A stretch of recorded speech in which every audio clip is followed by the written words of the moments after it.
And Ezekiel 8:14 states, "The angel told me, you will see committing greater abominations." Then he brought me to the entrance of the north gate of the house of the Lord, and I saw women sitting there, weeping for Tammuz. "Son of man," he said to me, "do you see this?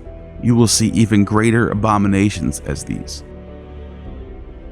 Now, the reason why this is so profound is because it tells you that the people in the time of Ezekiel, Tammuz was still an important deity to the Semitic peoples of the Levant and Israel. Weeping for Tammuz was the sacred rites of weeping for the death of agriculture, waiting for the rise of agriculture, the rise of the Son of God.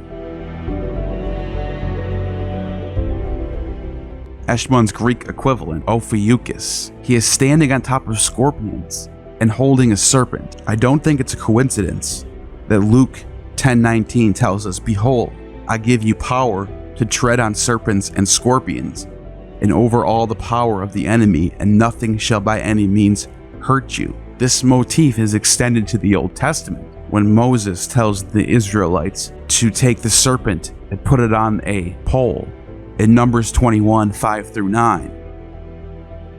The symbol of the rod of Asklepios is given in this passage. Also the caduceus of Mercury, who was the messenger of the gods. The etymology of Eshmun clearly connects him with oil, which had a therapeutic and ritual function in relation to the kingship ritual. When a Phoenician king was anointed, they would be dabbed with oil, which is where the term anointed comes from. In the ancient Near East, the Ebla archives, middle of the 3rd millennium BCE, theophoric element, shmuna, is found in some personal names, written in Sumerian means oil.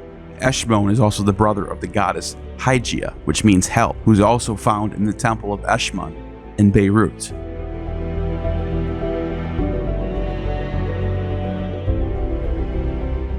In the Eleusinian Mysteries, a similar story is told about Adonis, who is restored back to life by Persephone on the condition that he spends 6 months with her in the underworld, signifying in an agricultural sense, 6 months of the year for dying crops, 6 months of the year for rising crops.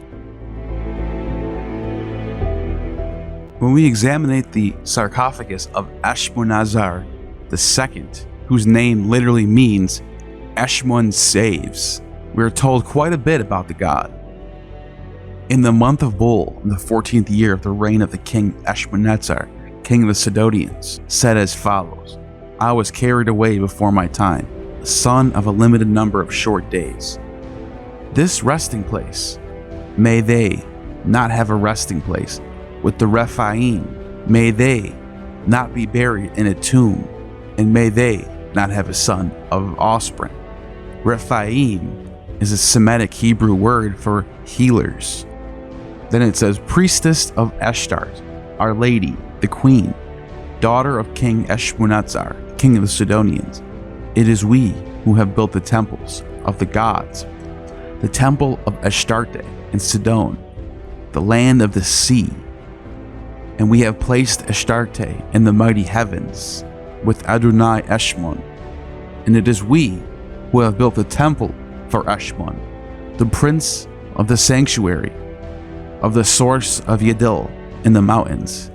And we have placed him in the mighty heavens. And it is we who have built temples for the gods of the Sidonians in Sidon, the land of the sea, as a temple for Baal for Sidon, and a temple of Ashtarte, the name of Baal. Moreover, the Lord of Kings gave us Dor and Joppa, the mighty lands of Dagon, which are in the plain of Sharon, as a reward for the brilliant action I did, and we have annexed them."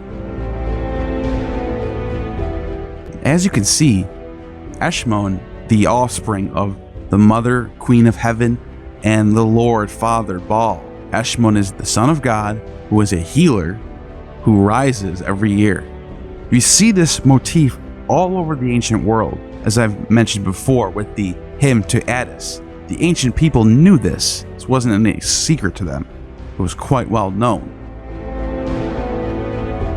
The Temple of Eshmun, a mile northeast of Sidon, consists of a grand court limited by a huge limestone terrace wall that supports monumental podium, which was once topped by Eshmun's Greco-Persian style marble temple. The sanctuary features a series of ritual ablution basins fed by canals channeling water from Asklepios River and from the sacred Yidel spring, as we heard in the sarcophagus. These installations were used for therapeutic, purificatory practice that characterized the cult of Eshmun.